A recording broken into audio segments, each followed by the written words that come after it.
بسم اللہ الرحمن الرحیم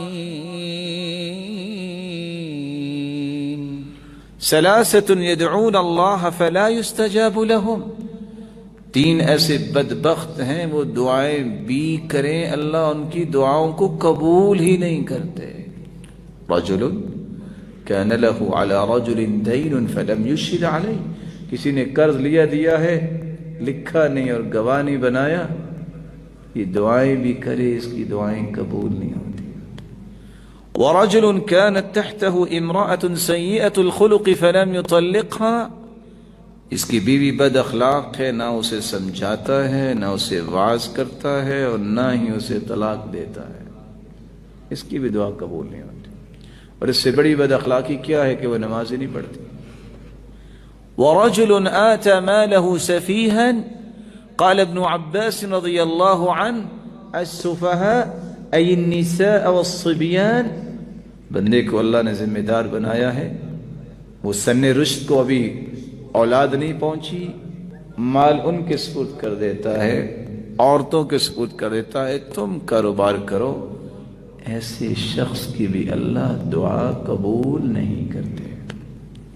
بہت اچھا ہے جنازے کے وقت اعلان ہوتا ہے کہ ہم ذمہ دار ہیں، کو لین دین ہو، لیکن اس سے اچھا یہ ہے ما من مسلم یبیت لیلتین الا ووصیته مکتوبۃ عنده، 2 دن نہیں گزرنے چاہیے وصیت لکھی ہونی چاہیے، میں نے یہ اس سے لیا ہے، میں نے اس کو دیا ہے اور یہ میرے معاملات ہیں۔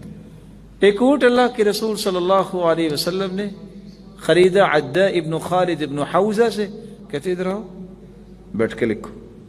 اللہ کے رسول آپ کے ساتھ لکھوں؟ میں کہاں، میرے ساتھ لکھو، میں لکھوں گا تو میری امت لکھے گی نا۔ هذا ما اشتراه محمد بن عبد الله من عداء ابن خالد ابن حوزة لا خبث ولا غائلة، اللہ کے رسول نے باقاعدہ تحریر بنائی۔ آج کروڑوں روپے کے نقصان ہوتے ہیں، آپ کے پاس کچھ لکھا ہوا ہے، بس جی وہ تو ہم نے ٹرسٹ ڈیل کی تھی، تو ٹرسٹ ڈیل کا پھر مزہ بھی تو لے لو نا، پریشان کیوں؟ مت کہو کہ فلاں نے دھوکہ کیا ہے، مسکرا کے کہا کرو میں نے دھوکہ کھایا ہے۔ شریعت ہے، شریعت کسی کا مال نہیں ضائع کرتی۔ آپ پراپر ڈاکومنٹیشن کرتے ہیں، جرمن میں آپ بھجواتے ہیں، شپمنٹ پورا پیپر ورک ہے، شریعت کی روشنی میں آپ کو کال آتی ہے شپمنٹ ڈوب گئی، صرف اتنا کہہ دو انا للہ و انا الیہ راجعون، اللہم آجرنی فی مصیبتی واخلف لی خیرا منہا۔ اللہ کا وعدہ کیا ہے؟ اللہ نعم البدل بھی دیں گے اور اس کا اجر بھی دیں گے۔ نعم البدل کا مطلب ہوتا ہے اچھا بدلہ، اور اگر آپ کی پراپر ڈاکومنٹیشن نہیں، کوئی پیپر نہیں، تھرو پراپر چینل آپ کام نہیں کر رہے، آپ کو کال آتی ہے کہ شپمنٹ ڈوب گئی ہے، جو مرضی کہتے رہے کچھ نہیں ملنا، کیونکہ آپ کو شریعت پسند نہیں ہے۔ شریعت کے مطابق جو کرتا ہے وہ تو یہ کرتا ہے۔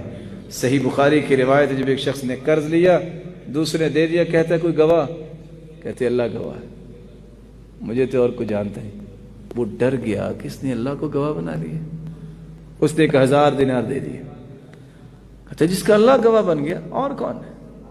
جب وقت آیا، یہ شخص پہنچا کنارے پہ سمندر کے کہ میں نے اس کو پہنچانا لیکن کشتی نہیں تھی، کہتے یا اللہ وہ کیا کہے گا کہ کیسا انسان ہے، اس لیے اللہ کو گواہ بنایا، اللہ میں کیا کروں؟